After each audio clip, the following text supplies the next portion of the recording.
Bonjour les amis, comment ça va? J'espère que vous allez bien. Ça fait longtemps qu'on ne s'est pas parlé. Ça fait longtemps que depuis Shvish al Pessah, le septième jour de Pessah.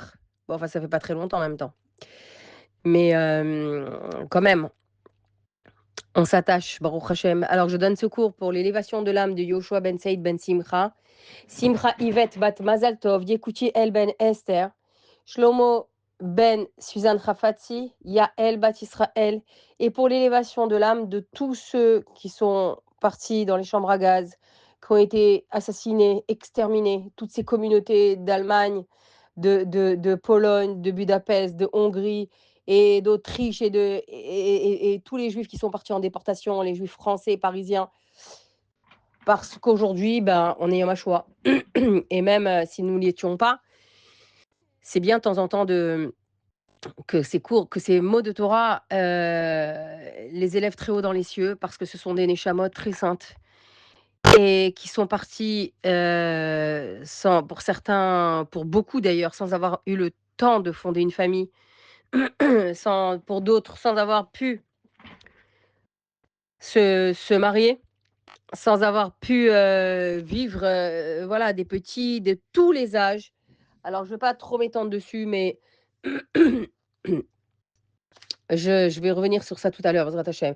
Et pour la refoua shlema, Léavdil, pour la refoua shlema de Nathalie Fortuné Bat-Rosette et de tous les malades d'Israël, Amen Kenny Ratson. Alors, je vais commencer par une histoire. Par une histoire, et vous allez voir où je veux en venir. Vous savez que David et Jonathan, David Amelech et Jonathan, donc avant que David devienne officiellement, il était officieusement roi, mais son père Shaoul, le père de Jonathan, Shaoul était encore en fonction. Et le fils de Shaoul, qui était Yehonathan,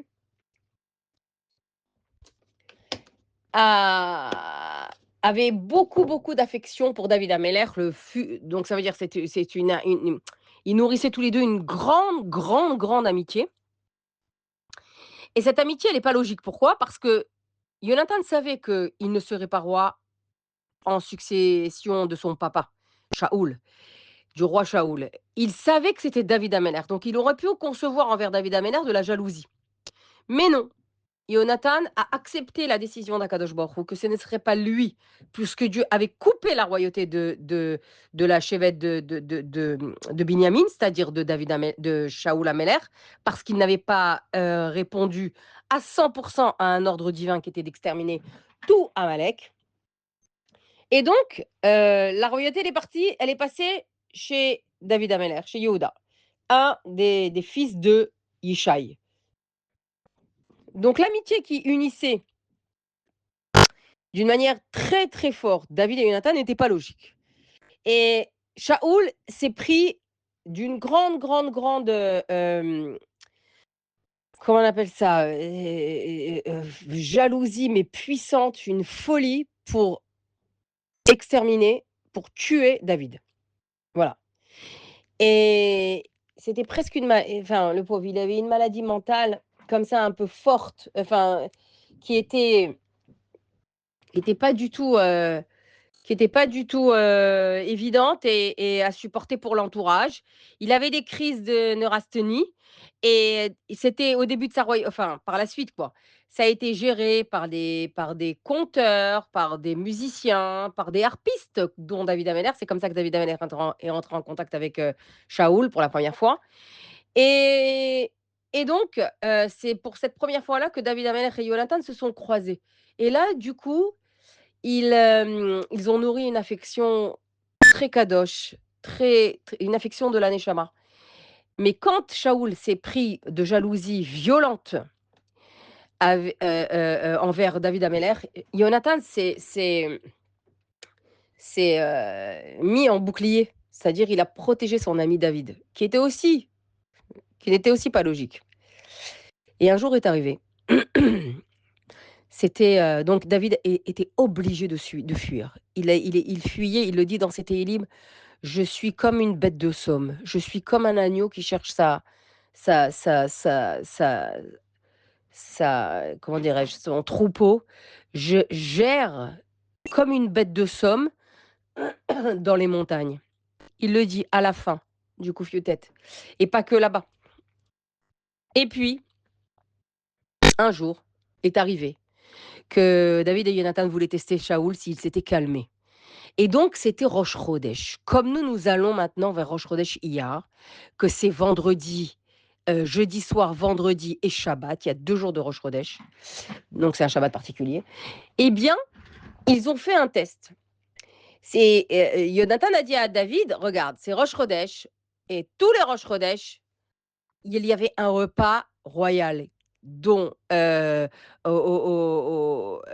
pour tout le monde, pour tous les gens du royaume, donc il y avait beaucoup, beaucoup de gens. Et à la tête siégeait Shaoul. Et évidemment, à tous les repas, parce que c'était déjà son gendre, ils étaient déjà mariés avec Michal, il s'était déjà marié plusieurs fois d'ailleurs, David Amelech, mais il s'était marié avec Michal, donc c'était déjà le gendre de Shaoul. Donc David était, enfin il venait d'habitude, mais là, comme son beau-père, le roi Shaoul, s'est pris de neurasthénie contre lui, donc il ne pouvait pas venir parce qu'il avait il avait peur littéralement d'être tué. Parce que Shaoul, il avait des excès comme ça de violence incontrôlés. Il pouvait être virulent alors que la minute d'avant, il était normal, il était calme. Donc du coup, David était obligé de fuir. Et Jonathan a voulu faire un test avec David en lui disant: «Regarde, le Rosh Chodesh cette année, le Rosh Chodesh qui arrive, il dure 2 jours. Le premier jour, mon père ne remarquera pas que tu n'es pas venu. Ta chaise sera vide. Ta chaise sera vide.» Alors, comment il le dit dans le Passouk? Ce que je vous dis maintenant, vous le trouvez dans Shmuel. Shmuel, Aleph, Perek Chaf, 20 et où est-ce qu'il lui voilà et Passouk Ret, Yud Ret pardon, 18. Il lui dit: «Machar» vayomer lo Yonatan, «Machar chodesh venifkadeta, ki yipaked moshavcha.» Demain, Jonathan dit à David: «Demain, c'est Rosh Chodesh et ton absence sera remarquée. Alors, pas le premier jour, peut-être, mais le deuxième jour. Donc mon père ne demandera pas après toi le premier jour parce que bon, ça peut arriver que pas tout le monde ne puisse descendre au repas familial, qui réunissait des centaines et des centaines de personnes, hein. Mais le deuxième jour, ton ta moshafra ki yipaked moshafra, car ta place sera vide. Et là, je te dirai: «Mon père demandera après toi.» Et là, je te dirai, je vais lui répondre et je verrai sa réaction. Et suivant la réaction de mon père, où elle est calme et je t'enverrai un signe pour te dire: «C'est bon, tu peux revenir, il est calme», ou elle est déchaînée et il rentrerait dans une, démence et c'est ce qui s'est passé. Et là, je t'enverrai une flèche pour te dire: «Va-t'en.» Et d'ailleurs, à la fin de cet, entretien, ils ne se sont plus jamais, revus. Alors, c'est ce qui s'est passé. Mais pourquoi je vous raconte cette histoire? Parce qu'il y a ici une parole très forte de Jonathan qu'il dit au sujet de David. Demain, c'est Rosh Chodesh. Demain, c'est Rosh Chodesh et ton absence sera remarquée. Venifkadeta ki paked moshavcha. Car ton absence sera remarquée. Et quand c'est arrivé, le jour de Rosh Chodesh, le repas familial, qu'est-ce qu'il a dit Shaoul? euh, ויאמר שאול אל יונתן בנו, מדוע לא בא בן ישי גם תמול וגם היום אל הלחם? Shaoul, il a dit à Jonathan: «Pourquoi Ben Yishai n'est pas arrivé hier et ni aujourd'hui d'ailleurs au repas? Manger du pain avec nous.» Et ces 2 phrases-là, ta phrase sera ta place, ta chaise sera vide. Et la question que Shaoul pose: «Lama מדוע לא בא Ben Yishai?» גם תמול, גם שלשום, גם שבוע שעברה. Et c'est sur ça que je veux, commencer ce cours-là, Bezrat Hashem, pour dire que on était sûr que Mashiach arrivait. On était sûr que la place de Mashiach serait pleine. On était sûr que David Ameller viendrait. Il viendrait pour présider, lui et les descendants avec Mashiach. Il viendrait la Malchut d'Akadosh Baruch Hu. Il viendrait pour présider Shvi Shel Pesach. Il viendrait pour manger ce repas. Et nous disons maintenant, Lo ba Ben Yishai. Pourquoi Ben Yishai n'est pas venu? On dit, Tout le monde l'a dit à sa manière, mais c'est comme ça que Shaoul l'a dit. Lama lo ba ben Yishai, gam tmol, gam hayom, gam shavua she'avra, gam shana she'avra, gam shanim she'avru mamash ad kan et ad matai. Et on était sûr. Et quand les jours passent, le Seder est passé, les jours de Chol Hamoed sont passés, Shvi Shel Pesach est passé, l'ouverture de la mer Rouge s'est produite et elle s'est refermée, sans bruit, et Seudat Mashiach a été entamée et commençait à se terminer, Kifana Hayom, car la journée elle commençait à se terminer, et rien ne s'est passé. Et là, beaucoup comme moi, je le sais parce que j'en ai parlé avec certaines, beaucoup ont ressenti cette place vide. Cette place vide que Jonathan il dit à David, qui est pas quête Moshafra. Car, regardez ce qu'il dit Rashi, Sheye Moshafra Chaser, car ta chaise elle est manquante. Sheye, regardez ce qu'il dit Rashi sur ça, sur ce passouk-là. Sheye Moshafra Chaser, chez Atayoshev Bo. Car la place que tu as l'habitude d'occuper, eh ben, elle est manquante. Et Nifkeda ici, c'est la Shon Zikaron. Qui Paked, c'est la Shon Chisaron. On se souvient. Aujourd'hui, on se souvient pas que de ceux qui sont partis dans les chambres à gaz, Yom HaShoah. On se souvient aussi de celui qui doit venir. Et on se souvient tous les jours car on ne l'a jamais oublié. On se souvient de Ben Yishai qui doit venir justement, on attend avec impatience pour que nous ayons enfin cette Géoula. Et notre âme et notre cœur crient Madoua loba Ben Yishai. Pourquoi Ben Yishai n'est pas venu? Pourquoi le fils de Yishai n'est pas venu? Alors à cela, on va répondre. On va répondre Bezrat Hashem, pas pourquoi il n'est pas venu. Mais en tous les cas, l'attitude que nous devons avoir, que nous devons adopter par rapport à ce manque, à cette place vide, par rapport à cette place manquante. Vous savez il y a une femme, c'est un message qui a circulé sur les réseaux. Il y a une femme qui est passée une fois, une dame qui est passée une fois devant le rabbi, lui disant je vais mettre une chaise vide autour de la table pour les rescapés de la Shoah, pour en souvenir des, des, euh, des assassinés, des juifs assassinés pendant la Shoah. Et le rabbi lui a dit non, ne mettez pas une chaise vide. Mettez une chaise pleine. Allez chercher un autre juif pour qu'il remplisse cet espace, pour qu'il remplisse cette chaise. Et la réponse que le rabbi a donnée à cette dame, ça veut dire cette dame, elle a fait ce que tout le monde a fait quand il y avait les otages, il y avait une chaise vide à table, il y avait des tables avec une table longue à la place des otages à Tel Aviv, Kikar Khatoufim, avec plein de chaises vides pour mettre en avant ce vide qui n'est pas normal, puisque ce vide, il doit être rempli. Mais qu'est-ce que le rabbi a répondu à cela? Ne te contente pas de faire un signe vide. Fais un signe, mets un siman, mais fais un siman, mets dans ce siman-là une bracha. Ça veut dire remplis-la. Remplis le signe que tu veux apporter maintenant, qui va être le souvenir, mais que ton souvenir ne soit pas juste un souvenir presque cérémonial, où on fait une cérémonie et juste on se souvient, c'est pas suffisant. Faire une cérémonie, se souvenir, allumer un air neshama comme j'ai fait ce matin pour les 6 millions de nos frères qui sont partis, qu'on ne doit jamais oublier, puisque c'est un des 6 souvenirs que nous évoquons le matin après la tfila, en tous les cas chez Chabad. Je ne crois pas qu'il y a ça dans le Patach Eliyahu chez Sfarad, mais en tous les cas, dans les communautés Chabad et Ashkenaz, il y a 6 souvenirs, et un des souvenirs, c'est Timche et Zecher Amalek, efface le nom d'Amalek et n'oublie pas de l'effacer. Lotishkar. Donc, bien sûr qu'on doit le faire. Mais le rabbi a donné un ton supplémentaire à cette dame-là.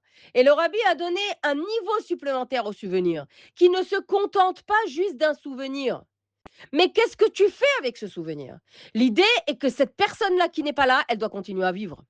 L'idée, c'est que la personne qui n'est pas là, qui n'a pas pu, parce qu'elle a été assassinée, et qui n'a pas pu continuer à faire, à pratiquer Torah, à faire des mitzvot, à prier, eh bien, c'est ce qu'on doit remplir à sa place. Ça veut dire qu'on doit le faire pour elle, rajouter pour elle. C'est ça, remplir une chaise vide. Le concept de la chaise vide que Nathan ici évoque à David Ameller, c'est un concept qui est très fort. C'est un concept qui est puissant et qui est d'ailleurs, il est utilisé en psychologie. Ça révèle une absence. Ça révèle la chaise vide dont Jonathan parle ici. C'est l'absence qui révèle en fait une présence. C'est ça ce que le rabbi a dit à cette femme. Et en refusant de se contenter justement du vide,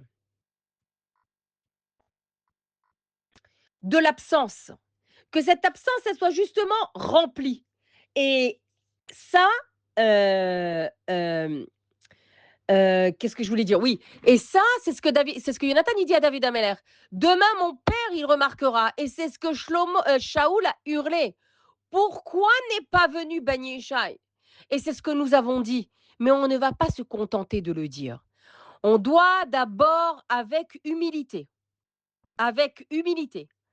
accepter ce que Akadosh Baruch Hu a décidé. C'est pas encore le moment, visiblement.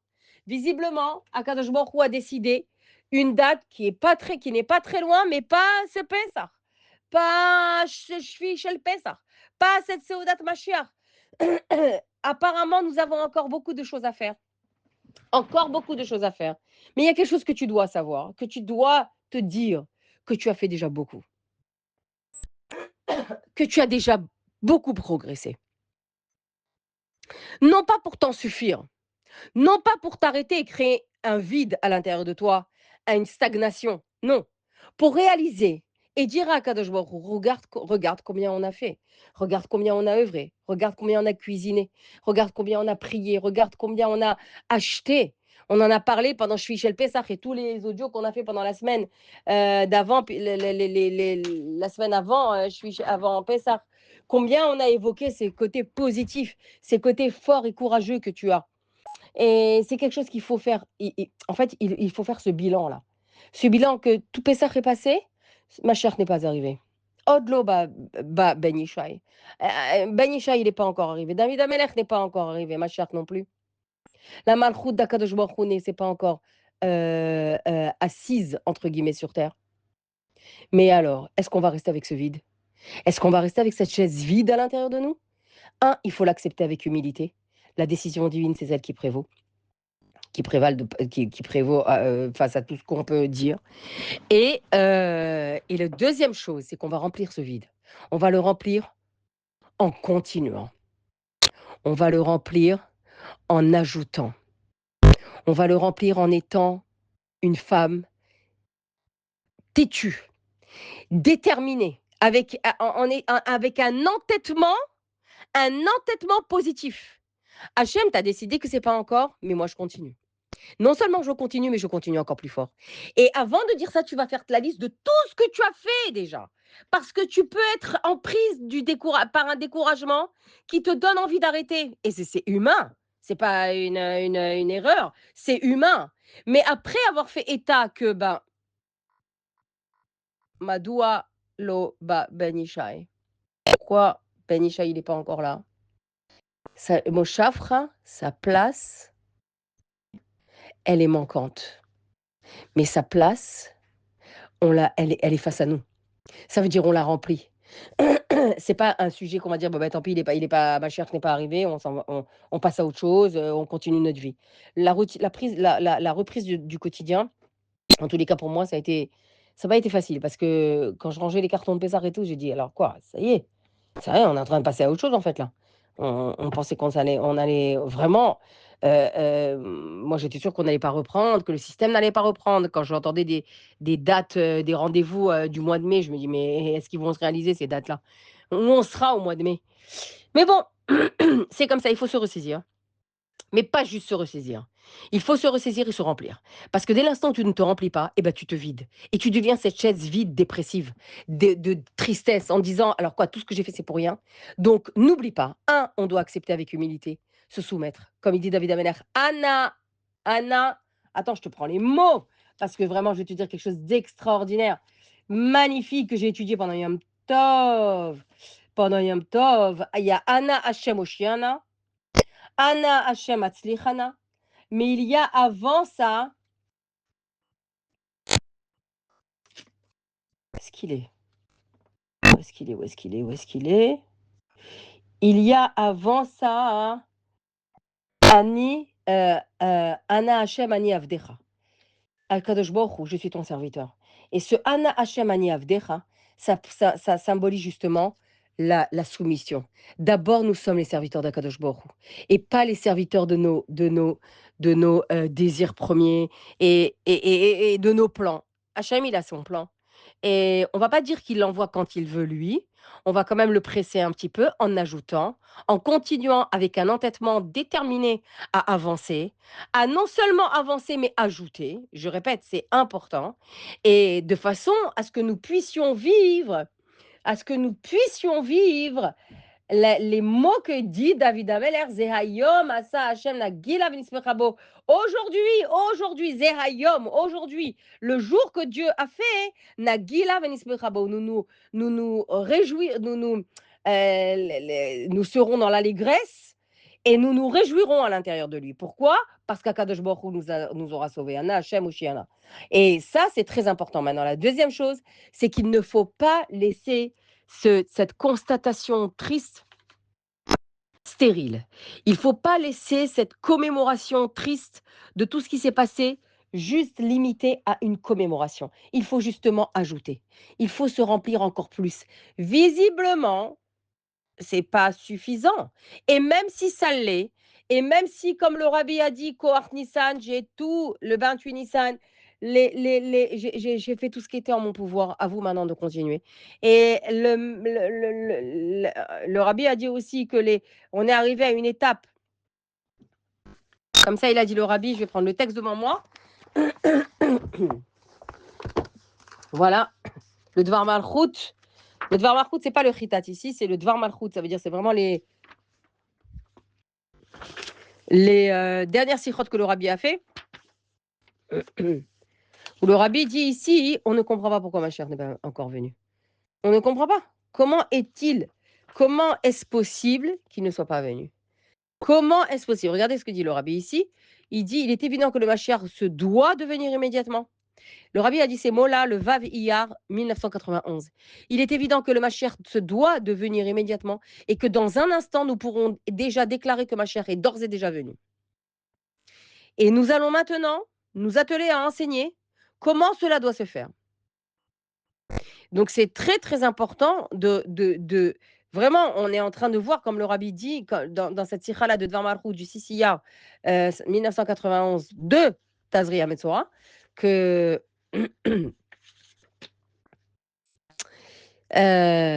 chacun doit faire ce qui est en son pouvoir pour déclencher la Géoula.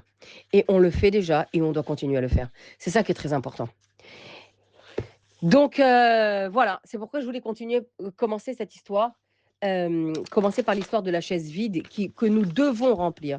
Le rabbi n'avait pas une analyse de la Shoah d'une manière limitée à l'histoire. Le rabbi a été touché dans sa chair par la Shoah. Le rabbi a perdu son papa.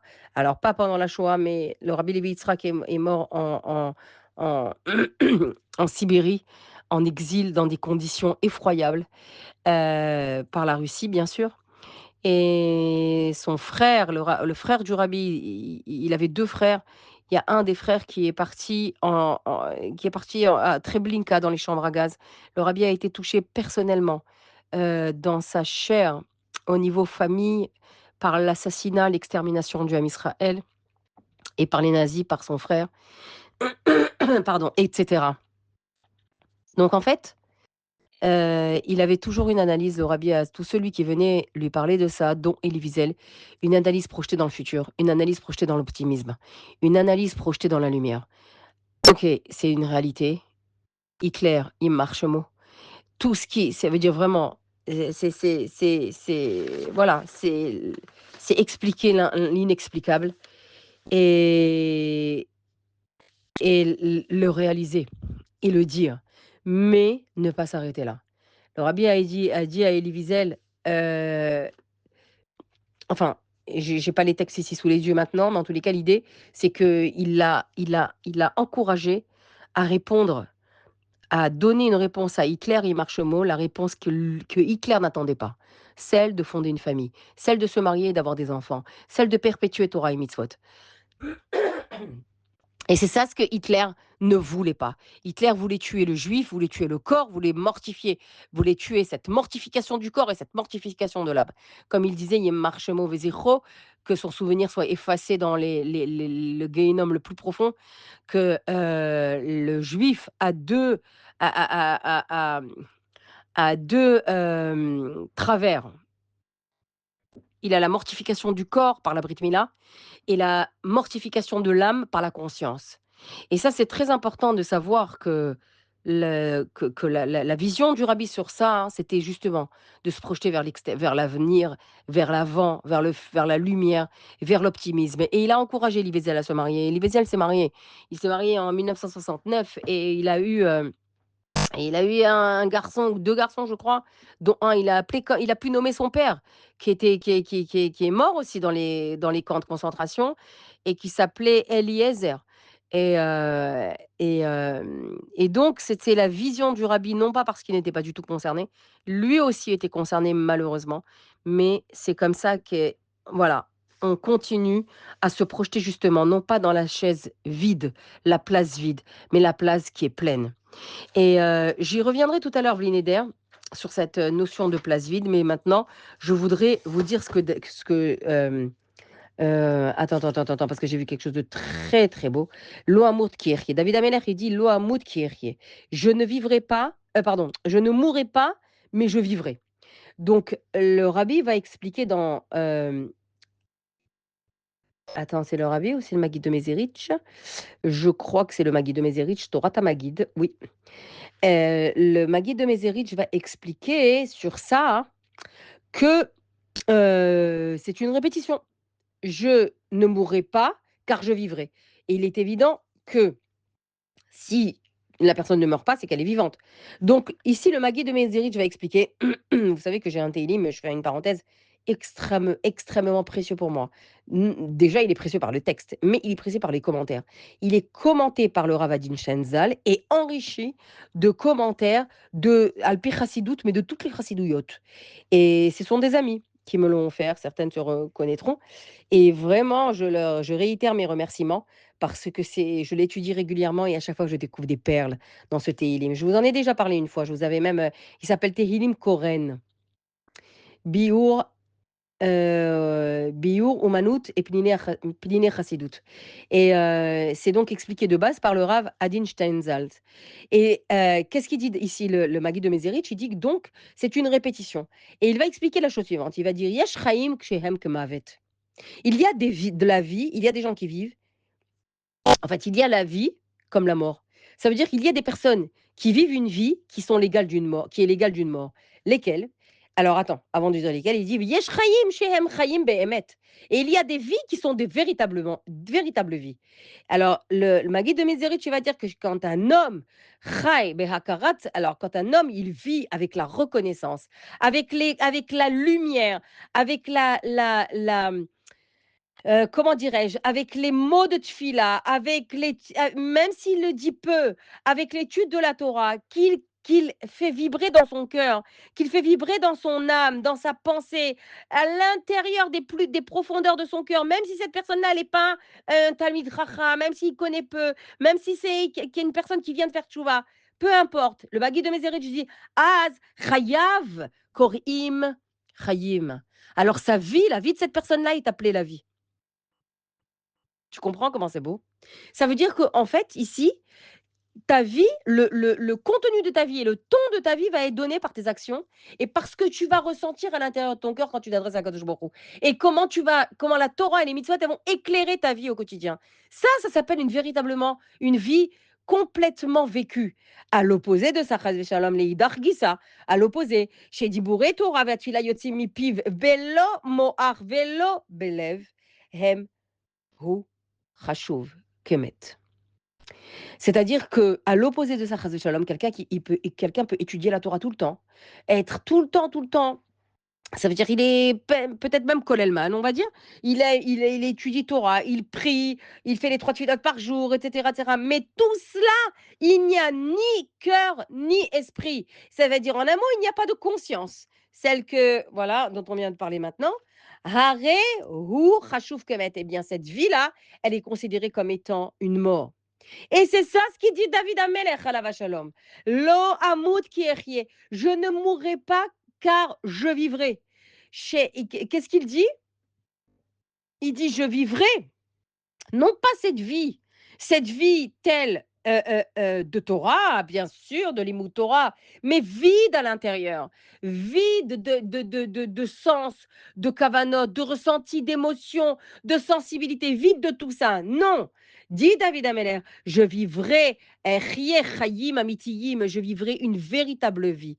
Et ça, alors, à sa permaseya, et je raconterai les actes et les faits d'Akadosh Baruch Hu. Parce que quelqu'un qui vit comme ça, il est dans la Hakarat Tov. Il est dans la reconnaissance que Akadosh Baruch Hu, Hakarat Hashem Ta'ir Bi Kesapir. C'est pour ça qu'il dit à sa père. À sa père, ça veut dire raconter. Mais à sa père, c'est la Shon Saphir, un brillant. Even Tova Umeira. Ubi Yakiru Hakol Gdulat Hashem. David Amelech, il dit non seulement je vivrai, non seulement, pardon, je ne mourrai pas, mais je vivrai. Et quand je vivrai, comment je vivrai? Une vie véritablement complète. Et peut-être que je ne vais pas dire toute la journée des tfilotes. Peut-être que je vais peu étudier Torah, mais le peu que je fais, c'est de tout mon cœur. C'est des profondeurs de mon âme. C'est avec toute la sensibilité, l'action et l'amour que j'ai pour toi, Hachem. Eh bien, de cette personne-là, David Abeler, il dit, il s'identifie à ça. Et il dit donc à sa permaseya. Pourquoi? Parce que quand quelqu'un vit sur ça, comme ça, dans ce kivoun-là, dans cette voie-là, eh bien, il reconnaît il a d'abord la reconnaissance de Dieu et tout le monde voit combien Akadosh Baruch Hu est clair sa vie comme un saphir, comme un saphir. Les gens voient combien il est attaché, combien cette personne est attachée à Akadosh Baruch Hu. Tel un saphir, ça brille sur cette personne-là, au point que chacun puisse reconnaître tout et reconnaître la grandeur de Dieu. C'est ça, c'est en fait la personne qui vit de cette manière-là, elle devient elle-même un saphir. Ça veut dire elle devient elle-même une pierre qui irradie la lumière divine dans son quotidien. Et au point qu'on peut dire d'elle, elle est remplie. Elle est pleine. Elle a quelque chose. Cette personne-là, elle a quelque chose. Et d'ailleurs, quand on a besoin voilà, on sait se rapprocher de cette personne-là quand, on est dans l'obscurité. Quand on est, nous, à l'intérieur, dans l'obscurité intérieure, on est attiré par ces personnes-là, qu'on pense peut-être un peu, voilà: «Ah, elle est rigolote, oh, la machin, oh, il est rigolo» et cetera. Mais finalement, tu reconnectes avec le Hémet dès l'instant où tu as besoin de Hémet. Et c'est de ça dont il est question ici, dont parle David Amelech alav shalom. Et vraiment, je voudrais, avant d'arriver à la chaise vide d'aujourd'hui, enfin dans notre vie à nous, donc je voudrais, commencer avec le premier sujet de la paracha cette semaine de la paracha. Cette semaine, c'est 2 parachiotes, elles sont Mechobarot, Tazria et Metzora. C'est-à-dire que attends que je prenne mes notes. La paracha, elle est double. Il y a 2 parachiotes. Pourquoi? Parce que nous sommes dans une année pshuta. On est dans une année Méouberet, ça veut dire une année où il y a un 13e mois, alors elles sont séparées. Mais c'est ce qui est, elles sont ensemble. Et donc Tazria Metzora, la première paracha, c'est Tazria, qui veut dire quand tu ensemenceras. Et la deuxième, c'est Metzora, qui veut dire le lépreux. Et le début de la paracha Tazria, elle va parler de toi. C'est la première paracha qui commence par Isha. Hop, allez. Vaïdaber Adonai el Moshe les morts. Hachem a parlé à Moshe en disant, ça veut dire, va leur dire, Daber el Bnei Israël les morts. Isha ki tazria. Veyalda zachar. Vetam a shivat yamim. Ki me nidat dota timta. Pardon. Titma. Donc, dis aux enfants d'Israël que lorsqu'une femme ensemence la première, pardon, ensemence et met au monde donne naissance à un garçon, elle sera impure 7 jours dans sa nida. Donc, je vais pas m'arrêter sur, je vais pas du tout m'arrêter sur le côté halachique, mais on n'oublie pas que, d'abord les filles, n'oubliez pas de vous abonner à la chaîne YouTube qu'une de vous a créé, ainsi que Spotify. Comme ça, vous pourrez les écouter d'une manière peut-être plus confortable pour certaines. Deuxièmement, on n'oublie pas qu'il y a sur le site formationmariage.com l'onglet révision des lois de NIDA pour femmes mariées. Le début de la paracha en parle, donc je fais le petit détour qui n'est pas un petit détour, qui est très important. L'onglet femmes mariées, révision des lois de NIDA pour femmes mariées, et là-bas, vous êtes directement dirigé. Et vous avez le programme complet, détaillé, à votre disposition. Donc, on se renforce, on ajoute de la lumière. Comme dit le rabbi, chacun est tenu de faire venir un chiach et chaque action supplémentaire peut faire pencher la balance. Donc, qu'est-ce qu'elle nous dit, la Torah? Ici, la Torah, elle dit Isha. Elle commence déjà par Isha, donc ça commence bien. De toute façon, ça commence toujours bien. Mais alors là, c'est le pompon. Isha. Qu'est-ce qu'elle a maintenant, cette femme? Eh bien, elle a semé, elle a ensemencé. Tazria, hein, c'est ensemencé. Et elle a eu un garçon. Maintenant, il est intéressant de voir, je vais rester attaché au texte. Le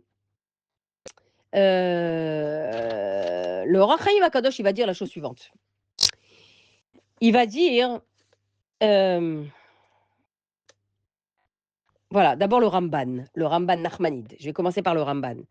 Le Ramban, on va suivre la chronologie historique. Le Ramban, il était à l'époque antérieure au Chaim Akadosh, Rabbi Chaim Ben Atar. Et le Ramban, il va dire que, en fait, comment est-ce possible qu'une femme, pourquoi la Torah, elle nous dit une femme qui ensemence et qui a un garçon? Peut-être qu'elle aura une fille, non?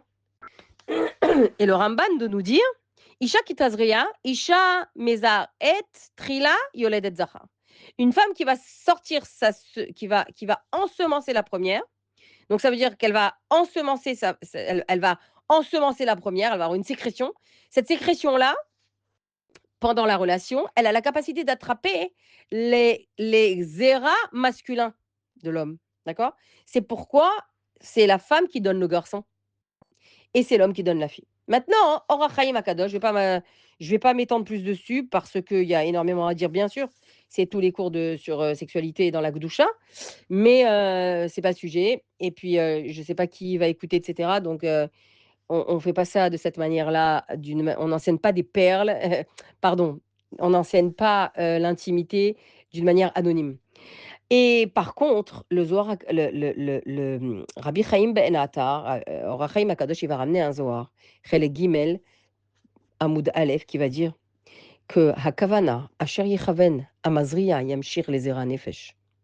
אם יחשוב מחשבות רעות ומזוהמות, ימשיך לטיפת נפש טמאה. ואם יחשוב בטהרה, ימשיך נפש קדושה. C'est très important ce qu'il dit le Ohr HaChaim Akadosh. Encore une fois, je ne vais pas rentrer dans les détails, mais je vais quand même le dire parce que c'est la Torah Gdosha qui en parle. En fait, le Ohr HaChaim Akadosh, il est en train de dire que les pensées que les pensées qu'on a pendant que les pensées que nous avons, que le couple a pendant la relation, pendant l'intimité, eh bien, ont un impact directement sur l'enfant à naître, sur l'âme de l'enfant à naître. Si ils ont des pensées interdites, des pensées, des mauvaises pensées, eh bien, il y aura des conséquences. Les tipat nefesh tmea. Il y aura des conséquences sur cette neshama là qui va descendre. C'est le Ohr HaChaim Akadosh, il ramène le Zohar Kadosh, d'accord, de Rabbi Shimon Bar Yochai. Et par contre, s'ils ont des pensées pures, on dit penser parce qu'il est interdit d'avoir des paroles. Donc on parle de pensée ici. Si le couple a des pensées pures pendant la relation intime, alors yamshir nefesh kedusha. Kedosha. Ils feront descendre une nefesh d'un autre niveau. Le Balatania, il en parle, beaucoup, le Admor HaZaken dans Tanya, en appelant ça les levushim de la neshama. Il y a la neshama, il y a les vêtements de l'âme. Et les vêtements de l'âme vont justement être, comment on appelle ça? Ils vont être construits, fabriqués par les pensées du moment où elle a été conçue.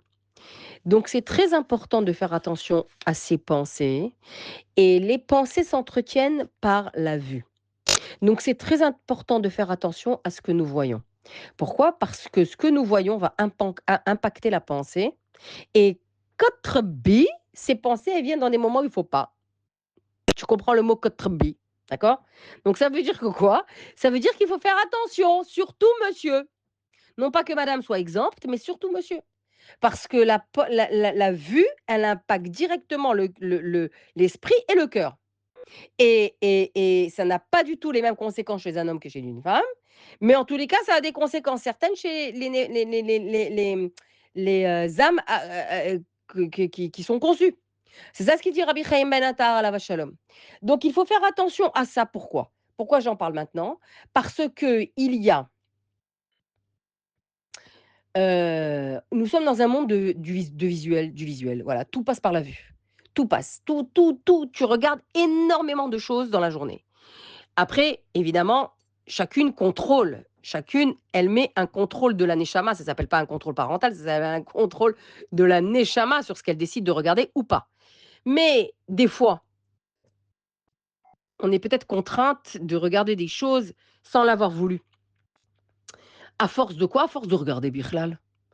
Donc, il faut mettre une barrière à ça, de façon à ne pas chuter. Et ne pas chuter dans ce qui aurait des conséquences sur nos descendants, sur nos enfants. Ça, c'est très important pour la femme. Mais pour l'homme, c'est capital.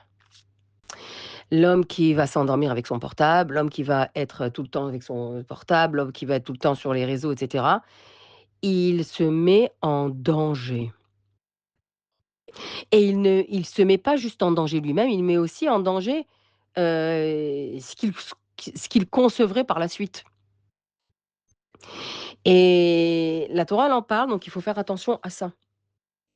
Et ce qu'il va regarder va nourrir tout ce qu'il va être à l'intérieur de lui, même sa façon de parler et même sa façon de réagir. Et il peut s'avérer en tous les cas, qu'il y ait dans des couples, justement, c'est là où je reviens au concept de la chaise vide, un concept moderne, d'accord, que j'insère dans le couple. Il y a des couples où justement l'autre n'est plus en face. Il est là physiquement, hein, mais il est plus là. On se parle pas, on ne se regarde pas, on se croise, on est dans l'absence, d'accord? Et donc là, tout à l'heure, j'ai commencé à parler de la chaise vide au niveau, du Ham Israël, de David HaMelech, de la Malchout de David HaMelech. Mais cette chaise vide, elle a une conséquence parce que c'est la conséquence des chaises vides qui se passent dans les couples. Il y a des couples, les filles, qui peuvent connaître ce que ça veut dire, ce concept moderne du vide, ce concept moderne de la solitude, tout en étant mariés, hein, tout en fonctionnant, en faisant fonctionner la maison et c'est OK. Mais en fait, c'est pas du tout OK. Pourquoi? Parce qu'il y a quelque chose qui se détruit dans la relation. Peu importe les raisons, d'accord? Peu importe les raisons. Les raisons, elles sont claires, les conséquences, elles sont claires. C'est qu'on ne se voit on ne se regarde plus, on ne se parle plus. On a le vide entre lui et moi. C'est une en fait, c'est une absence qui donne le vertige. Et quand parfois, il y en a un des 2 qui commence à parler ou qui veut parler, qui veut rentrer en communication, l'autre n'est pas disponible. On s'est tellement habitué à ça. L'autre n'est pas là. Heu, heu, ça s'appelle indifférence, ça s'appelle indolence, ça s'appelle la tristesse et ça, c'est pire que tout. Et ça existe. Et ça existe. Donc, il faut en fait, je vous en parle parce que, je sais que ça existe, des parfois dans son couple, soi-même, on le vit d'une manière périodique, mais on doit s'insurger contre ça. Et s'insurger, ça ne veut pas dire s'embrouiller. Ça ne veut pas dire creuser ce vide d'une manière plus béante qu'il ne l'était. Ça veut dire essayer de réaliser avec son conjoint en lui disant: «Il y a un vide entre nous». Par exemple, hein. Qu'est-ce qui ne va pas maintenant? Qu'est-ce qui nous détruit maintenant? Quelle est la brèche ex quelle est la comment dirais-je?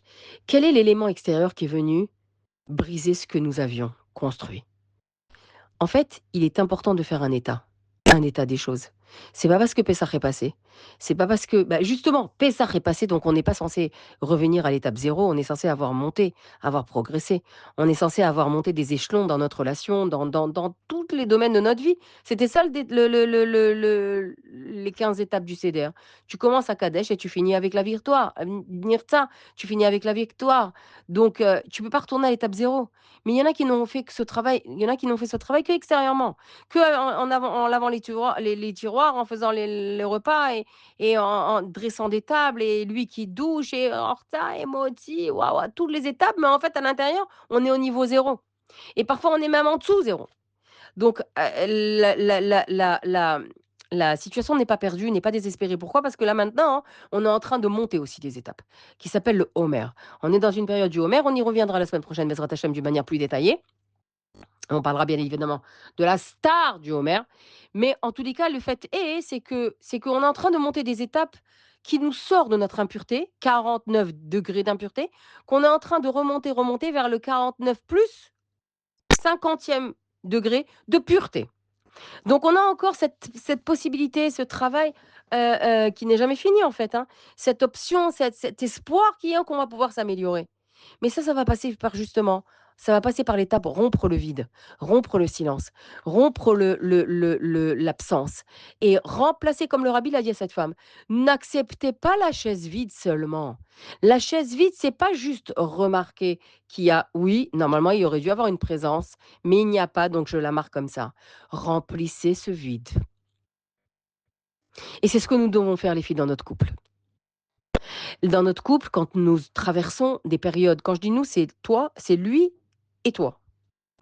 Lui et moi. Ça veut dire ça à deux. Évidemment, tu sauras qu'il y en a toujours une qui inaugure, qui ouvre le bal. Et celle qui ouvre le bal, c'est très souvent toi. Ben, tu le sais pourquoi. Celles qui ont décidé de rompre ce silence, celles qui ont décidé de mener la première résistance, eh bien, ce sont les femmes, à toutes les époques, et surtout à la première époque, la première Shoah de l'histoire. Ce sont les femmes qui ont mené la première résistance. Et ce n'a pas été les seules. J'entends des documentaires comme ça à l'époque de Auschwitz, etc., des nazis, quoi, de la Shoah, où souvent les femmes ont fait partie intégrante de la résistance féminine. Et cette résistance, elle a une source, elle a une racine. Et toi, tu viens de cette racine. Donc, tu es une femme forte, tu es une femme qui est capable d'inaugurer. Tu es la femme qui représente la malchoute. D'accord? La royauté d'Akadosh Baruch Hu sur terre. Maintenant, hein, ce que je veux te dire, c'est quoi? C'est que le bal, il est souvent ouvert par toi, mais l'homme chané, c'est toi la reine, c'est toi qui gères, c'est toi qui mène la danse, sache-le. Ce n'est pas une faiblesse, c'est une force. Mais en tous les cas, le fait est, c'est que tu peux pas parler seul. Donc, c'est à deux que ça se fait. Comme le rabbi a dit, non pas de se contenter d'un état de vide. Oui, c'est vrai, il y aurait dû avoir quelqu'un ici assis, mais il ne l'est pas. Donc, il y a juste son siman. Le rabbi a dit remplissez ce siman. Oui, c'est vrai qu'on a une situation difficile tous les deux. C'est vrai qu'on passe une période de turbulence. C'est vrai qu'on passe même une période chaotique. C'est vrai que voilà et avec la Parnassa et avec pour plusieurs raisons, avec le problème avec le chinour d'un adolescent ou d'une adolescente, avec le problème de ci, avec le problème de ça et cetera. On passe une période qui est très difficile, toi et moi. Mais je ne veux pas me contenter de faire état de ça. Je veux qu'on fasse en sorte de remplir ce vide. Comment on en est arrivé là? Et qu'est-ce qu'on peut faire pour remplir ce vide? C'est pas de se contenter de faire un état des lieux, c'est se contenter de mettre une chaise vide autour de la table. Les otages ont été symbolisés par des chaises vides et Baruch Hashem cette année, ils étaient les Beruchim Habaim de Pessah. Chaque chaise était remplie. Des otages vivants, bien sûr. Il n'y a plus de chaises vides. Et elles ont été remplies. Nous aussi. Ces chaises vides, comme le Rabbi a dit à cette dame, c'est très important ce que le Rabbi a dit à cette dame. Ne vous contentez pas de mettre une chaise vide. Ça veut dire ne te contente pas de faire un état actuel de la situation. Fais un état actuel de la situation, du vide actuel, mais décide de le remplir. Comment le remplir? D'une manière la plus pérenne possible. Pour tout ça, il faut être deux. Même si c'est toi qui inaugure, il faut être deux. Donc ça, c'est quelque chose de très, très important. Et un homme, il doit prendre en considération les doléances de sa femme, les désirs de sa femme, les besoins de sa femme, les regards de sa femme, les larmes de sa femme et les demandes de sa femme. Il ne peut pas les mépriser. Parce qu'un homme qui mépriserait les demandes de sa femme, quand elle lui dit viens, on parle, ou viens, on sort, ou viens, on avance, viens, on construit, viens, on s'en sort, viens, on essaye, etc. Eh bien, c'est en fait la shrina qui parle à travers elle. La shrina, c'est la femme. On l'a dit déjà plusieurs fois, c'est pas moi qui le dis, c'est la Gemara. La shrina, c'est la femme. Et en fait, c'est cette shrina-là, enfin, je vais mesurer mon mot, comment on appelle ça? La femme, elle représente la shrina à la maison. Et donc, en fait, c'est cette shrina-là qui invite l'homme à s'améliorer. À deux. Chacun a des défauts. Chacun est dans le vide qu'il a créé. Chacun, il a une part dans le vide de cette chaise-là qui est au milieu, qui nous sépare. Et parfois, c'est vraiment pas une chaise, parfois, c'est un boulevard. D'accord? Mais donc, chacun, avec humilité, va reconnaître et va décider de remplir ce vide en construisant, en se réconciliant et en construisant. Les filles, c'est très, très important. Et pour ça, il faut un ingrédient qui s'appelle Ana Hashem Ani Avdecha. Ana Hashem Ani Avdecha. Ana Hashem Ani Avdecha, il y a plusieurs Ana, d'accord? Il y a plusieurs Ana, comme on a vu dans le Hallel, dans les Tehillim que David Amelech il a écrit. Il y a Ana Hashem Hoshiana, Ana Hashem Atzlichana. Ce Ana-là, c'est une supplique. Aleph Nun Aleph. Ici, il n'est pas de question de celui-là. Ici, il est question de Ana Hashem qui Ani Avdecha. Ana, c'est Aleph Nun Ehe. Ana Hashem qui Ani Avdecha. Tu rappelles à Akadosh Baruch Hu qu'avant toute demande, eh bien, tu es son serviteur. Donc, ce qui veut dire l'ingrédient principal dont il est nécessaire ici, c'est l'humilité. L'humilité à ce que Dieu t'a demandé. Et toi, monsieur, Akadosh Baruch Hu t'a demandé d'être dans la construction, d'être dans l'écoute, d'être dans le regard, d'être dans la bienveillance envers celle qui représente la malchoute. Toutes les femmes d'Israël, toutes les femmes d'Israël méritent d'être mises sur un plateau d'argent. Toutes les femmes d'Israël. Parce que c'est des femmes qui se battent, c'est des femmes qui, on l'a vu, on en a parlé, etc. On a fait beaucoup d'audio sur ça. Et encore, c'est des femmes qui se battent, qui résistent, qui ont un entêtement déterminé à la Géoula, à la lumière, c'est incroyable. Chacune à son niveau, bien sûr. Je suis pas en train voilà, mais ce que je vais expliquer, je suis pas en train d'exagérer, mais ce que je veux dire, c'est que chacune à son niveau, c'est une malchoute, c'est l'expression de la shrina. Donc, au mari de considérer ça. Évidemment, elle aussi, elle ne doit pas profiter de ces vides-là, de ces turbulences, comment on appelle ça? De ces situations compliquées pour l'enfoncer, pour le détruire, pour le mépriser, pour l'humilier. Ni l'un vis-à-vis de l'autre, ni l'autre vis-à-vis de l'un. Les filles, c'est hyper, hyper important. Et pourquoi je parle de ça maintenant? Parce que c'est la paracha qui nous en parle. Hop, allez, qu'est-ce qu'elle nous parle la paracha? Elle nous parle du lachon hara, comment on appelle ça? Cette maladie spirituelle qui se voyait au grand jour. La maladie spirituelle qui se voyait au grand jour, c'était la lèpre. Bon, c'est traduit Metzora, c'est traduit en lèpre, mais comme lèpre, mais c'est pas sûr que ce soit la lèpre, d'accord? Et quand tu vois quelque chose quand tu vois ça, tu vois que la Metzora, elle était l'expression d'une avéra très grave qui était l'égale de l'égal de qui c'est qui le dit ça? La Gemara, Rabbi Yochanan, il dit qu'il y a 7 choses qui arrivent, hem, attends, bon avec je vais revenir sur ça. Donc c'est une avéra qui est l'égale de d'avérot les plus graves, qui est la lachon hara. Et Dieu, il a conclu un pacte avec le monde. Tout celui qui fait du lachon hara, il est atteint de plaie. Et là, dans la paracha, c'est une maladie spirituelle qui se voit à l'extérieur. Mais Dieu, il va d'abord toucher ce qui est il va faire des étapes.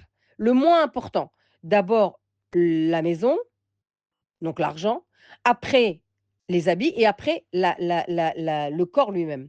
Et cette maladie-là, elle était en fait une maladie qui était l'expression une maladie physique qui était l'expression d'une maladie spirituelle.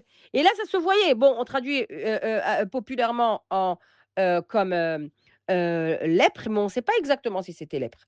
Et on le voit dans la période actuelle. Nous sommes maintenant on ne peut pas écouter la musique, etc., dans le Homer, parce que justement, les élèves de Rabbi Akiva se sont manquer de respect de très, très, très, très grands personnages, de très, très grands Tanaïm, eh bien, ils se sont manqués de respect.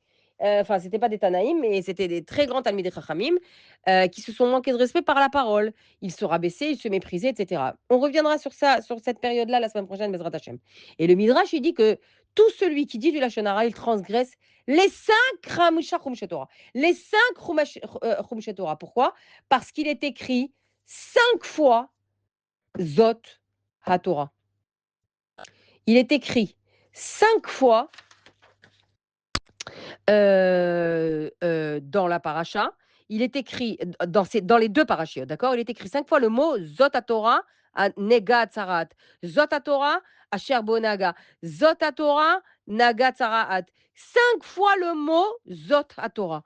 Donc celui qui dit du lachon hara à cause duquel il aura la Tzaraat, Chas v'Shalom, eh bien c'est comme si il transgresse les 5 Chumashim. Ça, ce qu'il dit le Midrash. Et dans le Yerushalmi, il dit que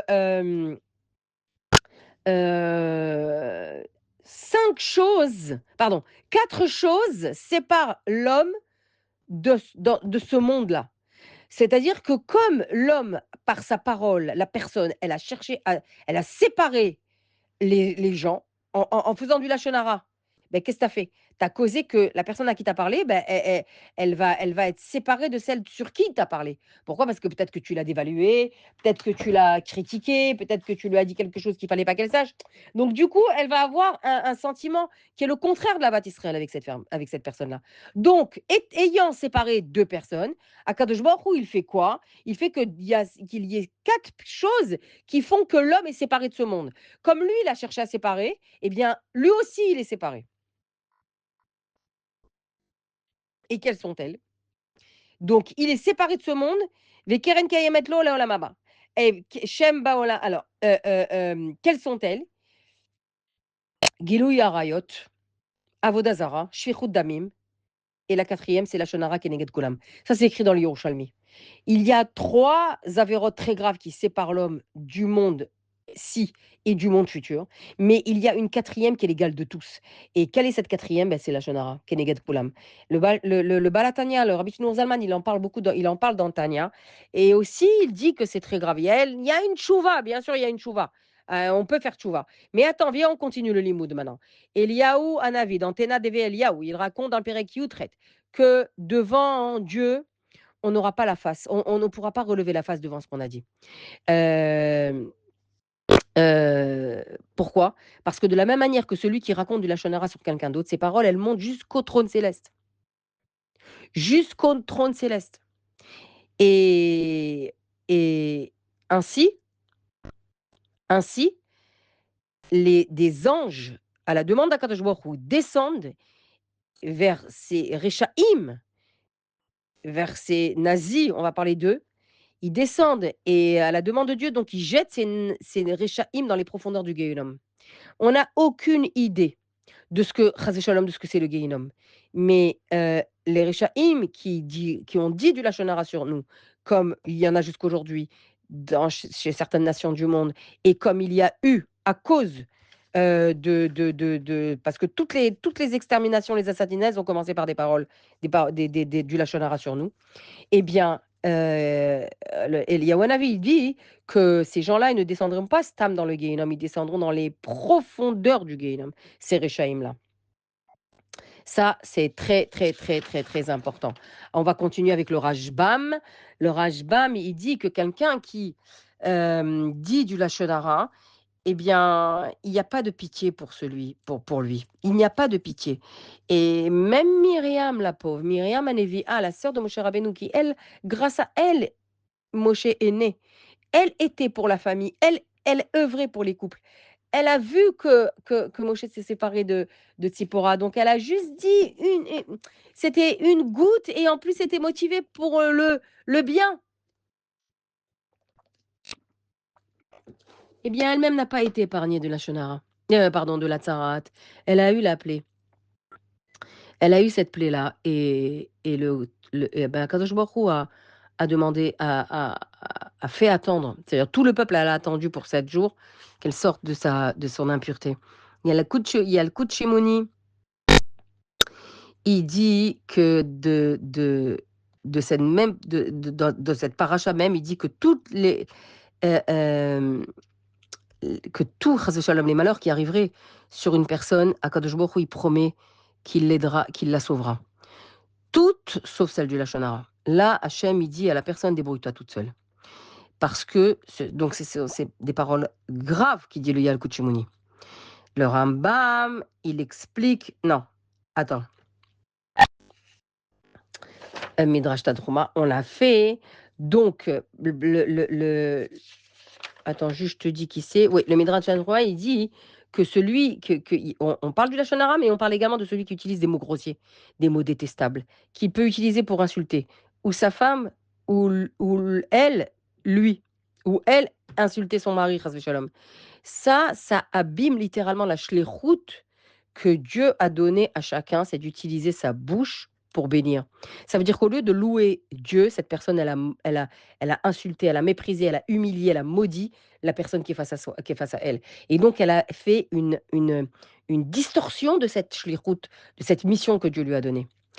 Maintenant, le Maharal, je termine avec le Maharal qui explique que l'homme, s'il a un koach hamedaber très fort, c'est pourquoi la parole, Dieu a donné en fait la parole, un instrument qui est à la fois constructif et constructeur de tous les bonheurs et de lumière, et des motivations et d'élévation. Et à l'opposé, comme tout, chas v'shalom, c'est le début de toutes les destructions. C'est koach hamedaber, c'est la force de la parole. Dès que Adam a été créé, ce qui va faire sa différence entre lui et l'animal, c'est Ruach Memalela. Comme il dit Onkelus là-bas dans Bereshit, c'est l'esprit, ça veut dire le Ruach Memalela, c'est la force de la capacité de pouvoir parler. Et c'est la raison pour laquelle, donc ça c'est une force que Dieu a donnée à l'homme, à la Neshama, à la personne. C'est pourquoi il ne peut pas utiliser cette arme, il doit faire attention à l'arme qu'il a dans la bouche. Il doit faire attention à cette force qu'il a. Parce que elle est tellement lumineuse, tellement protectrice, tellement constructrice, tellement elle est bénéfique et elle donne des bénédictions, elle donne de l'amour, elle donne tout, que le contraire également. Tu vois que c'est dans la descente aux enfers, chas v'shalom, le contraire. Donc le Ramchal, il dit, c'est pourquoi l'ange, il est écrit dans la Gemara que quand le bébé il vient, l'ange il lui frappe sur sa bouche, sur la lèvre supérieure, pour lui dire, pour lui donner un message. Comme ça dit la Gemara, fais attention à ta bouche et rends-la propre parce que c'est un ustensile saint que Dieu te donne maintenant. Donc ça, c'est très, très important, les filles, que de savoir que le Lachon Hara, c'est très grave.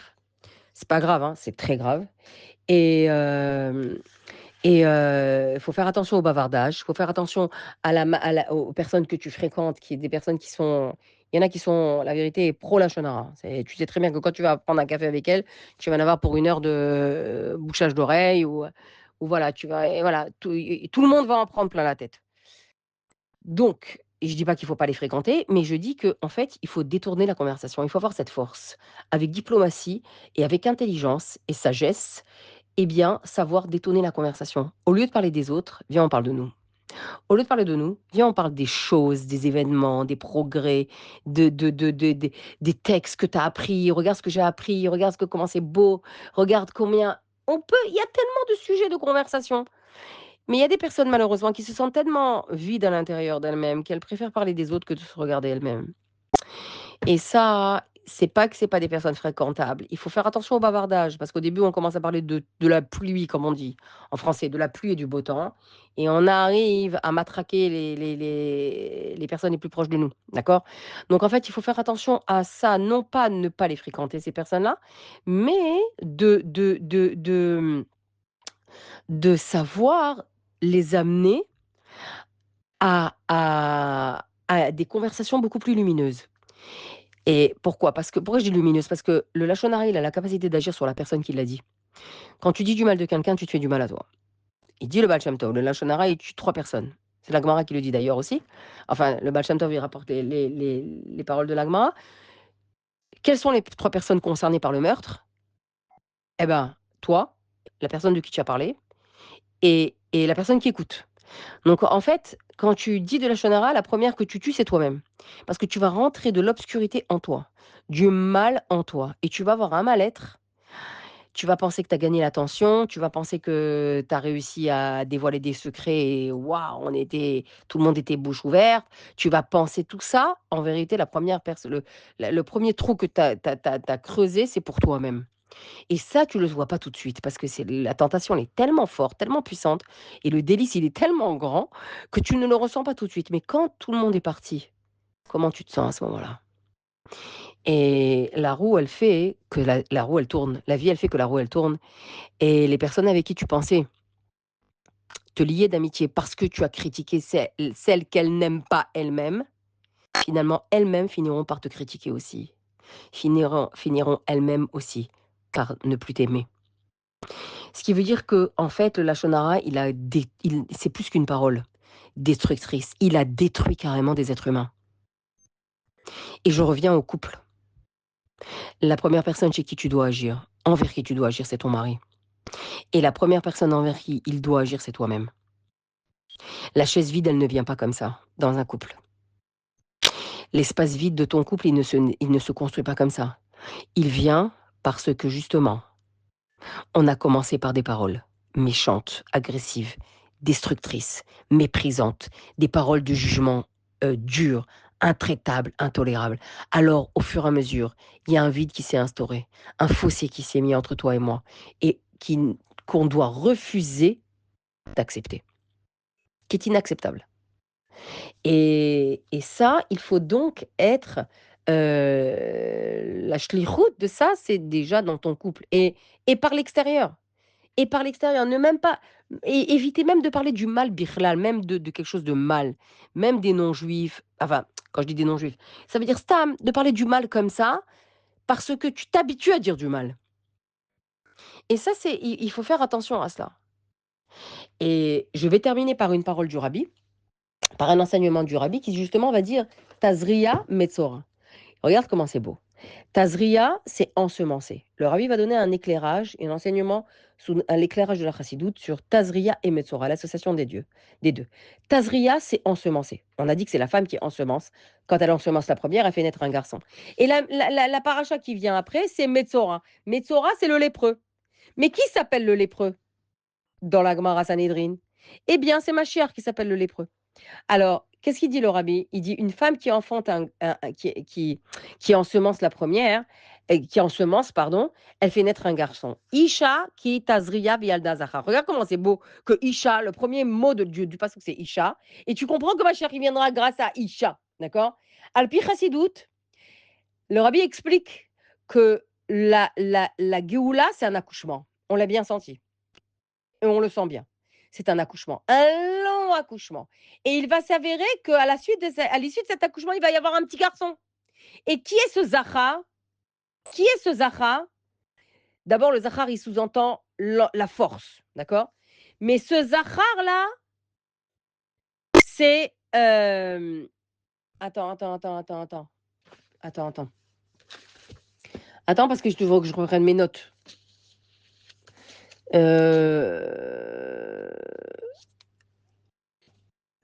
Attends, où est-ce qu'il est? Où est-ce qu'il est? Où est-ce qu'il est? Le livre de Dvar Malchut, voilà. Je ne sais pas pourquoi je l'ai fermé. Alors, le Zachar, je ne vais pas dire de bêtises, je le sais, mais je ne veux pas le dire par cœur. La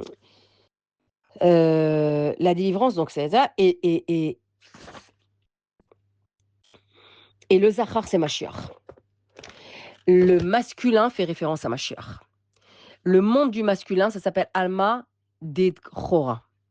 Ça veut dire c'est la sphère c'est une sphère qui est extrêmement élevée et qui est appelée le monde du masculin.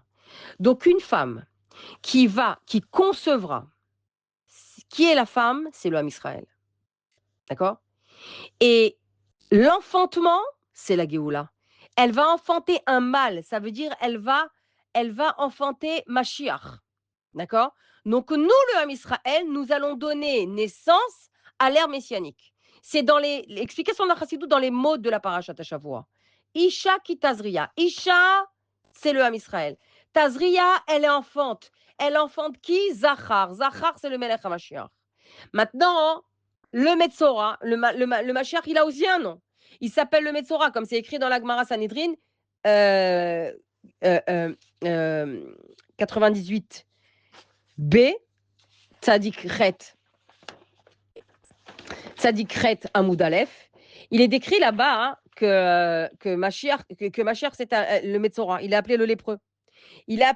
C'est un des noms des Mashiach. Et la Gemara, elle raconte qu'une fois, Rabbi Shimon ben Levi, il est entré dans la grotte de Rabbi Shimon Bar Yochai et il a vu Eliyahu Hanavi là-bas. Parce que Rabbi Shimon Bar Yochai est resté dans la grotte. Ouh là là, ça fait beaucoup, je parle là déjà. Il était assis dans la grotte. Et Rabbi Yoshua ben Levi lui demande quand Mashiach arrivera. Et Eliyahu Hanavi lui dit va lui demander toi-même. Alors Rabbi Yoshua ben Levi lui dit mais où je le trouve? Alors Eliyahu Hanavi lui répond à l'entrée de Rome, l'Occident. Et, Rabbi Yoshua ben Levi dit à Eliyahu Hanavi mais comment je le reconnaîtrais? Il a un drapeau, il a quoi? Il a un masque, il a quoi? Et Eliyahu Hanavi lui répond tu le reconnaîtras parce qu'il est assis aux portes de Rome avec les lépreux. Mais lui, il change, il se nettoie les plaies. Il roule les pansements et il les déroule d'un coup. D'accord? Tout le monde change les pansements, mais lui, Bachir qui est là-bas assis comme ça, raconte la Gemara, hein, à la porte de Rome avec les lépreux, il les change tous d'un coup. Pardon, c'est exactement le contraire. Exactement le contraire de ce que dit la Gemara. Tous les lépreux les changent d'un coup, mais Mashiach, il les change petit à petit. D'accord? Et pourquoi il change ses pansements petit à petit? Il pourrait le faire plus rapidement, justement. Pourquoi? Parce qu'au cas où on l'appellerait tout de suite, il devrait se dévoiler tout de suite, donc il est prêt. Donc il change les pansements de ses plaies, puisqu'il est appelé un lépreux, un Messora, petit à petit. Donc, ok, Rabbi Yoshua ben Levi se dirige vers la porte de Rome. Et effectivement, il voit à la porte de Rome tout plein de lépreux. Et effectivement, il voit Mashiach qui, d'après la description des Léonavi, qui change les pansements petit à petit. Chaque plaie séparément. Et donc, il se dirige vers Mashiach et il lui demande quand viendras-tu? Quand tu viendras, Admatai? Jusqu'à quand la chaise sera vide? Mamash. Et Mashiach lui répond Hayom, aujourd'hui. Un seul mot lui dit Hayom, aujourd'hui. Et Eliyahu Hanavi et Rabbi Yoshua ben Levi, il est content. Il retourne vers Eliyahu Hanavi, lui dit très bien, il fait encore jour. Mashiach, il a dit viens aujourd'hui, je l'attends. Et le jour s'est terminé, Mashiach n'est pas venu. Et Rabbi Yoshua ben Levi, il a dit à Eliyahu Hanavi, Mashiach, il m'a menti. Le jour il s'est terminé. Le jour est terminé, il n'est pas venu. Et Eliyahu Hanavi lui répond non, il ne t'a pas menti. Il t'a dit Hayom parce que ce jour-là vient du pasuk Hayom im bekolo tishmau. Il vient aujourd'hui à la condition que vous écoutiez sa voix, S majuscule, la voix d'Akadosh Baruch Hu. Donc en fait, Mashiach, il est prêt à venir, il est là. Mais est-ce que nous, la question elle est, est-ce que nous sommes prêts à le recevoir en fait? Bien sûr qu'on est prêt à le recevoir. La réponse, elle est déjà donnée depuis des années. La réponse, elle est là. Le rabbi l'a dit, il n'y a aucune raison au retard messianique. Il n'y a aucune raison à ce que ma chair ne se dévoile pas. Il n'y a aucune raison à ce que nous soyons encore un instant de plus en exil.